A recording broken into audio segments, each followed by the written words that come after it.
How to manually set a custom resolution on your Windows 11 PC. Hi everyone, welcome to the channel. This is Rose and without further ado, let's begin. You can use Intel Graphics Command Center if you have an Intel GPU.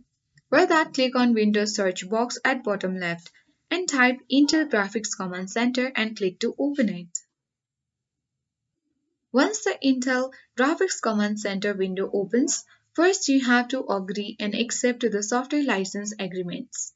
Now go to Display at left panel and here you need to select Open System Settings.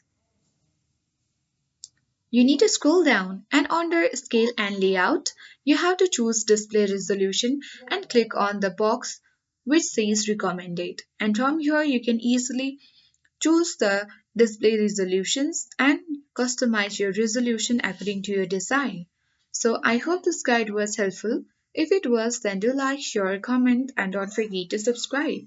Thank you for watching and I'll see you in the next time.